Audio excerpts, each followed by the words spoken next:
Bonjour, ravi de vous retrouver dans le cadre d'une nouvelle présentation télévisée. La dernière présentation était consacrée à la question de la méthode, à la question de la dissertation juridique, et on avait essayé de dire aux étudiants que vous êtes et vous serez évalués non pas uniquement sur le contenu, sur le fond, mais aussi sur la forme. Et c'est à l'occasion de vous rappeler que la forme, la méthode, c'est quelque chose de fondamental, de très important en matière juridique. Et une des méthodes fondamentales dans la matière juridique, c'est la dissertation juridique. Et on a vu que la question cruciale qui se pose à cet égard, c'était la question, et c'est toujours la question du plan. Mais un plan, on ne l'invente pas n'importe comment. Un plan, c'est un construit sur la base de données, sur la base des informations que j'ai dans le cadre de mon cours à la faculté. Alors aujourd'hui, nous allons enchaîner par rapport à cette dernière présentation. Aujourd'hui, nous allons faire une application, un exercice pratique de cette dissertation juridique. Donc nous allons poser un sujet et nous allons voir comment on peut trouver les différents éléments de l'introduction, de développement au niveau de cette dissertation juridique relative à ce sujet. Alors le sujet que je vous propose justement est le suivant, le fondement de l'impôt.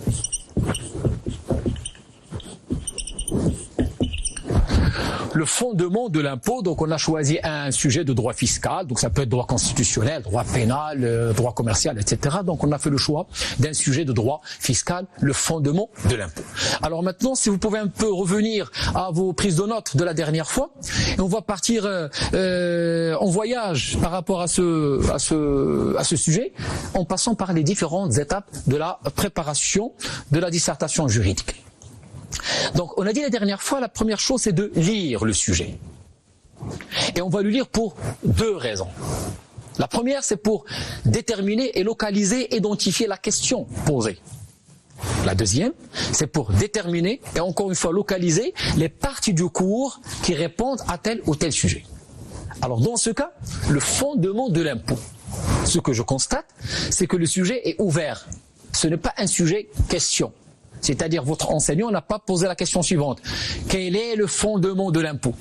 Non, le fondement de l'impôt. Donc ça serait à moi de reformuler le sujet sous forme d'une question. Donc dans ce sujet, on me demande d'aller sur le fondement de l'impôt.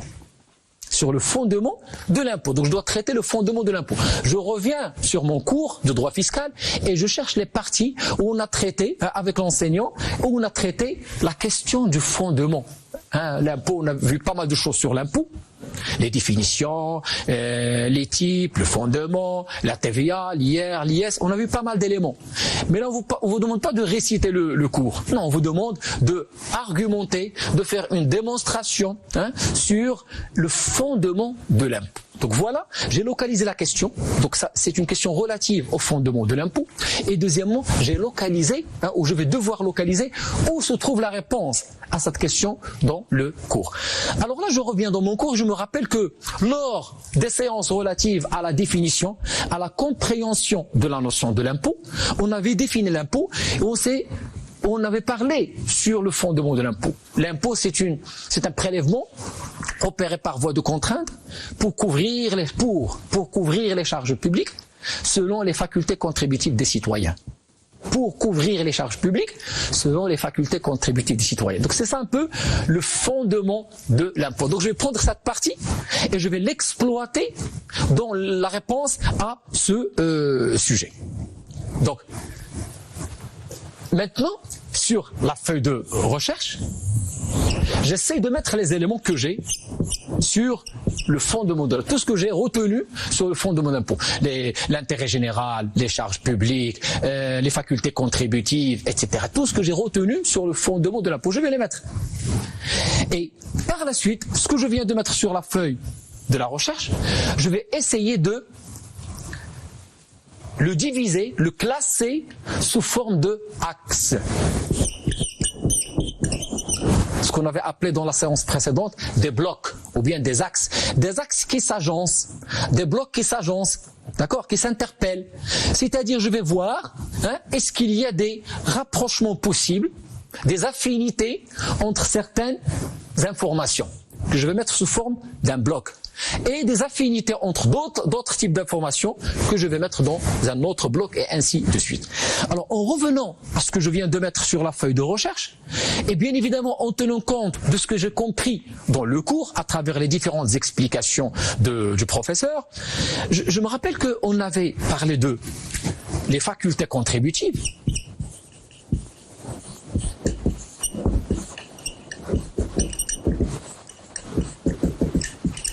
comme fondement de l'impôt. Alors là, il y a par exemple cette phrase et cette phrase et cette phrase qui sont relatives à la faculté contributive. Donc je vais les mettre dans un bloc. Ça va être une partie. Mais je me rappelle que avant d'adopter la théorie des facultés contributives, il y avait une autre théorie. D'ailleurs, j'ai mis quelques informations ici concernant cette théorie, qui est la théorie de l'impôt contrepartie. Donc, dans ma feuille de recherche, les informations retenues, acquises en relation avec le sujet, vont dans deux sens. Il y a des informations qui traitent le fondement de l'impôt, à savoir la notion des facultés contributives, et il y a des informations qui font du fondement de l'impôt la contrepartie. Donc j'ai deux fondements et automatiquement j'ai deux parties. Mais étant donné que la théorie de contrepartie a précédé celle de faculté contributive, ça va être la première partie. Alors donc je vais aller sur mon plan et je vais mettre première partie, la contrepartie comme fondement de l'impôt. La contrepartie comme fondement de l'impôt.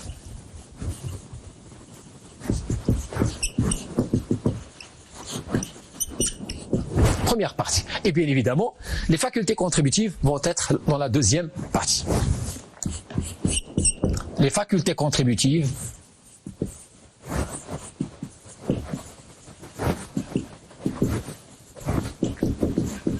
comme fondement de l'impôt.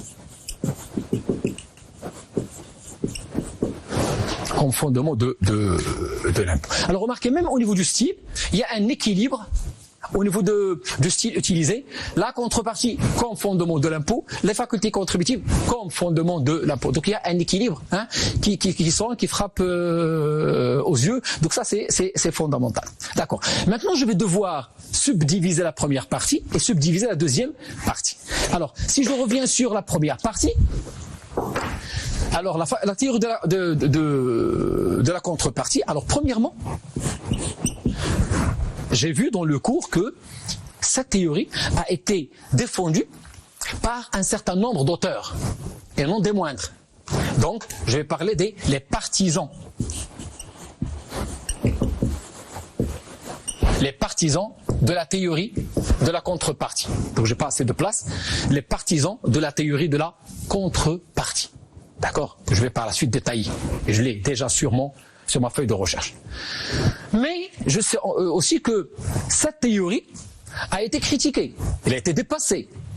Parce que c'est une théorie qui a fait apparaître pas mal d'inconvénients. Grand B, les inconvénients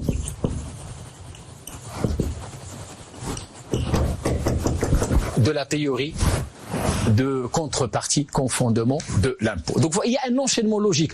J'ai présenté la théorie à travers ses partisans et par la suite j'ai critiqué sa théorie qui est maintenant dépassée, d'accord, et j'ai montré ses inconvénients. Vous voyez cette démonstration? Donc je présente des arguments. Il y a des partisans qui étaient pour, maintenant il y a des inconvénients qui sont contre. C'est une argumentation, c'est une démonstration. Bien. Puisqu'on a dépassé sa théorie, on a forgé, on a établi, on a adopté une nouvelle théorie. Un nouveau fondement de l'impôt qu'on appelle les facultés contributives, et c'est le fondement que je retrouve au niveau de la définition très classique maintenant de l'impôt. D'accord. Alors là, au niveau des facultés contributives, alors nous avons deux choses aussi On peut avoir plus, mais là on peut délimiter notre sujet. Alors, je vais remarquer deux choses.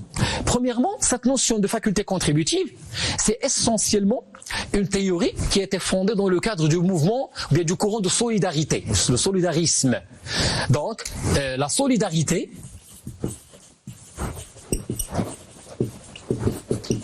comme fondement de l'impôt. Chacun va payer selon ses facultés contributives. Mais je sais que cette théorie par la suite n'a pas été dépassée, mais on a essayé de l'améliorer, hein, d'accord, je dirais de changer certains de ces aspects qui n'ont pas donné satisfaction. Pourquoi? Parce que lorsqu'on dit les facultés contributives, tous les citoyens sont égaux devant l'impôt, parce qu'ils payent selon leurs facultés, mais en payant selon leurs facultés, cela ne réalise pas l'égalité sociale. C'est-à-dire, on réalise une égalité fiscale, chacun paye selon ses moyens, mais lorsqu'on paye chacun selon ses moyens, on ne réalise pas l'égalité sociale. Maintenant, on cherche cette égalité sociale et on a parlé de la mission, ou bien, je dirais, l'option redistributive. La mission redistributive. La mission redistributive de l'impôt comme nouveau fondement de ce même impôt. Donc remarquez cet enchaînement logique, on est passé de la notion de contrepartie qui était la base, le fondement même de l'impôt. Il a été critiqué, puis on a créé une nouvelle conception, les facultés contributives basées essentiellement sur la solidarité, et on a découvert que l'impôt, malgré cela, n'a pas réalisé l'égalité sociale, ce qui est la chose la plus fondamentale. Donc on a ajouté ce qu'on appelle la mission redistributive. Est-ce que je peux faire une conclusion ou non? Alors rappelez-vous, j'avais dit dans la présentation précédente que une conclusion n'est pas obligatoire, une conclusion est facultative. Mais si j'ai une bonne conclusion, pourquoi pas, je peux la mettre. Alors là, dans ma conclusion, j'ai lu dans le cours que dernièrement, on assiste, bien comme on pourrait assister, pour ne pas être très sûr, on pourrait assister à une résurgence, si vous voulez, une survivance de la notion de contrepartie. Il y a des théories comme la théorie du public choice, la théorie des jeux, la théorie des choix économiques rationnels, qui constituent en quelque sorte un retour à la théorie de la contrepartie. Alors, je peux mettre cette information dans la conclusion. Je peux mettre cette information et remarquer cette notion de public choice, etc., n'a pas été citée ni dans le développement, ni dans l'introduction qu'on va voir. Donc je vais la mettre dans la conclusion en disant, est-ce qu'on n'assiste pas aujourd'hui à une sorte de retour à la théorie de contrepartie d'une manière ou d'une autre? Et voici des théories, la théorie des jeux, la théorie des choix rationnels, du public choice, qui prouvent en quelque sorte un retour à cette théorie de la contrepartie. Ça, c'est mon plan. Donc une fois j'ai terminé mon plan, je peux passer à la rédaction de l'introduction. Juste un petit avertissement, ça c'est pas un plan idéal. C'est pas un plan idéal parce qu'il n'y a pas de plan idéal. Chacun peut avoir son propre plan. Chacun peut avoir sa manière de raisonner. Quelqu'un pourrait dire, par exemple, moi je vais m'en passer de la première partie. Je vais parler uniquement de fondements modernes de l'impôt. Et donc je vais passer directement aux facultés contributives. Et je vais mettre ce qui est solidarité en première partie, ce qui est mission redistributive en deuxième partie. À titre d'exemple. Un autre étudiant pourrait réfléchir de la manière suivante. Je vais traiter les facultés contributives en première partie, et en deuxième partie, je vais traiter le retour à la théorie de la contrepartie. Public choice, l'économie des choix rationnels, etc. Pourquoi pas? C'est très important, c'est très intéressant. Donc il n'y a pas de réponse idéale, il n'y a pas de plan idéal, il n'y a pas de plan parfait. Le plan, c'est un choix personnel. C'est un choix personnel sur la base de vos informations, de vos connaissances et sur la base de vos aptitudes d'argumentation et de raisonnement et de synthèse. Donc ça dépend de vous. Donc si vous avez ce sentiment que vous êtes en train d'argumenter, de démontrer, croyez-moi, vous êtes sur le bon chemin. Donc ça c'est un exemple, pas plus, c'est pas un modèle, non, c'est un exemple, c'est juste une proposition. On peut la reformuler de différentes manières. Alors, une fois j'ai élaboré mon plan, c'est ce plan que je vais proposer à mon enseignant, maintenant je vais passer à la rédaction de l'introduction.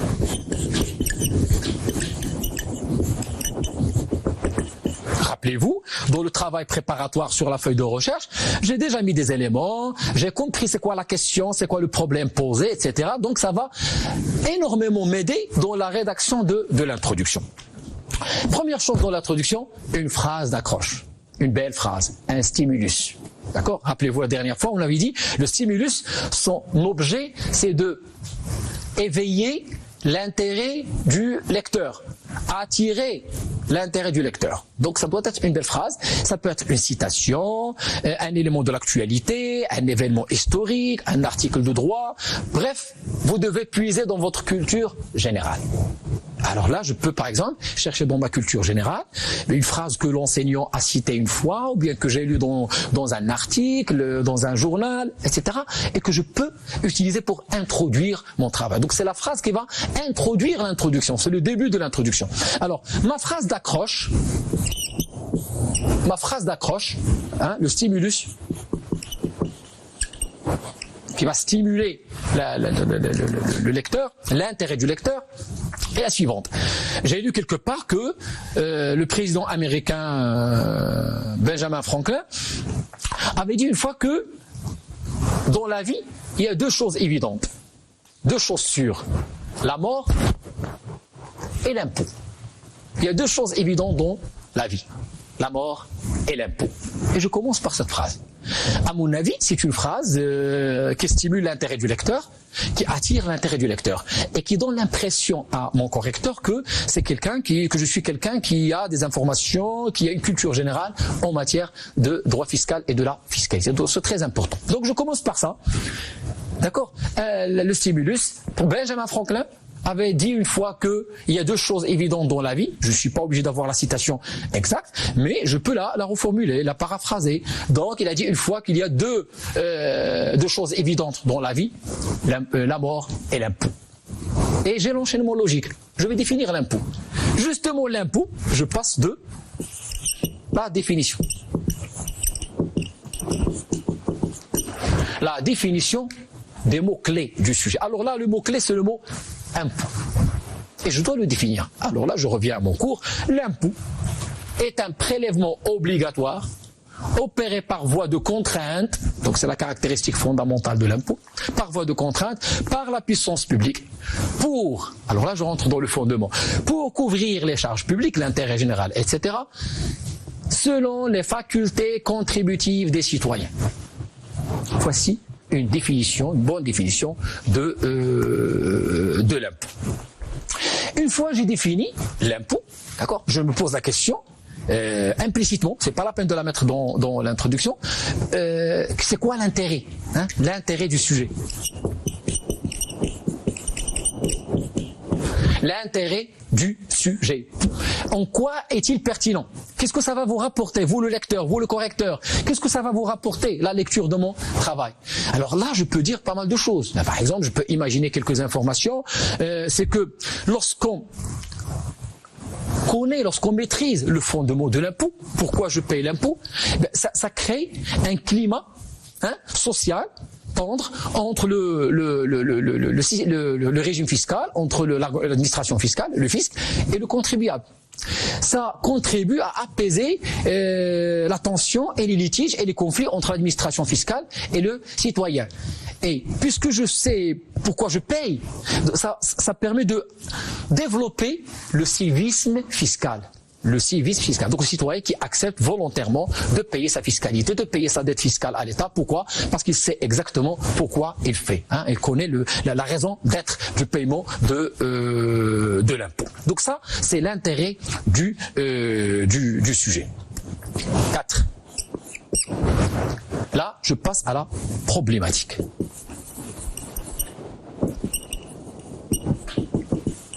Alors comme j'ai dit, ça doit flasher dans votre introduction, c'est le cœur de votre introduction. Qu'est-ce que je vais faire? Je vais sauter une ligne avant la problématique et une ligne après la problématique. Comme ça va flasher même sur le plan physique, même dans la rédaction de l'introduction elle-même. Comment je vais faire cette introduction? Dans la présentation précédente, on avait dit que la problématique, c'est une phrase interrogative. C'est le sujet tel qu'il est posé, reformulé d'une manière interrogative. Donc je vais le transformer en une question ou deux. Une question ou deux, mais c'est à peu près la même question que je suis en train de reformuler. Par exemple, dans ce cas, la question de fondement, qui est la question clé, parce que j'ai déjà défini la notion de l'impôt, maintenant je passe au fondement qui est le sujet. Je vais dire, pourquoi acceptons de payer l'impôt? Pourquoi acceptons de payer l'impôt? Alors si je me place du côté du pouvoir, qu'est-ce qui fait que le pouvoir arrive à faire accepter aux gens le paiement de la dette fiscale et le paiement de l'impôt? C'est la même question. Pourquoi j'accepte de payer l'impôt et comment le pouvoir politique arrive à me faire payer l'impôt? Comment il arrive à me convaincre pour payer l'impôt? Ça nous ramène à une question de légitimité fiscale. La légitimité fiscale. Et c'est une partie de la légitimité du pouvoir en général. Donc ça, c'est la problématique. Alors, je peux passer à une délimitation, mais là, le sujet est déjà délimité en deux parties. Il n'y a que deux éléments, donc je ne peux pas aller plus loin. Et là, je passe à l'annonce du plan. Et alors, l'annonce du plan, comme je l'ai dit la dernière fois, c'est juste une phrase. À la fin de l'introduction, c'est juste une phrase. Ainsi, pour traiter cette problématique, pour répondre à cette problématique, il convient de voir dans une première partie la théorie de la contrepartie. J'ouvre les parenthèses et mis première partie. Avant de voir dans une deuxième partie les facultés contributives. Entre parenthèses, partie 2. Point. Et j'ai terminé mon introduction. Voilà. Tous les éléments ont été respectés et certainement vous avez remarqué, je ne sais pas si vous l'avez fait ou non, mais quand même on a remarqué qu'il y a un enchaînement logique entre les différents éléments. Je rappelle encore une fois, je n'écris pas dans l'introduction petit 1 stimulus, petit 2 définition. Non, j'écris pas ça du tout. Je le fais implicitement. Je vais définir les mots-clés. Non, je passe directement à la définition. Le lecteur comprend automatiquement que vous êtes en train de définir. Lorsque je pose des questions, je comprends automatiquement que vous êtes en train de poser une problématique. Donc ce n'est pas la peine de mettre ça dans la... Il ne faut pas le faire d'ailleurs. Il ne faut pas le faire. Donc ça c'est mon introduction. J'espère qu'il est acceptable. Alors une fois j'ai terminé mon introduction, je passe à la rédaction de mon plan. Et je vais mettre les différents éléments. Alors je passe à la première partie ici. Et je peux mettre entre la première et le grand A, rappelez-vous la dernière fois, on a dit que c'est presque interdit, formellement interdit, d'avoir deux intitulés qui se suivent. Donc il faut les séparer. Alors je vais mettre entre la première partie et la grand A, donc ici, je vais écrire quelques phrases, ne serait-ce qu'une phrase, introductive, une transition. Dans cette partie, nous allons voir les partisans de la théorie de la contrepartie avant de voir les inconvénients de sa théorie. Généralement, on dit qu'il faut éviter les nous, le jeu. On peut dire plus ou moins en, etc. Alors, on va voir et puis on va voir grand A, grand B. Alors ça, c'est ce qu'on appelle le chapeau. D'accord, on n'écrit pas chapeau, non, c'est une phrase qui joue le rôle de chapeau. Pareil ici, entre le 2 et le A. Ici, il faut un autre chapeau. D'accord? Et maintenant, je rentre sur A et je détaille. Par exemple, parmi les informations que j'ai, c'est que parmi les grands partisans de la théorie de la contrepartie, il y avait un certain Montesquieu et un certain, je crois, Jean-Baptiste Say, aussi, qui était en faveur de la théorie de la contrepartie et qui considère que l'impôt, c'est la contrepartie, c'est le prix des services rendus par l'État. Donc c'est un donnant-donnant, c'est un échange entre l'État et le contribuable. Bon, c'est un long débat, j'ai tout ça dans le cours, moi je suis en train d'orienter votre réponse, et puis on a vu que sa théorie a été dépassée parce qu'il comporte pas mal d'inconvénients.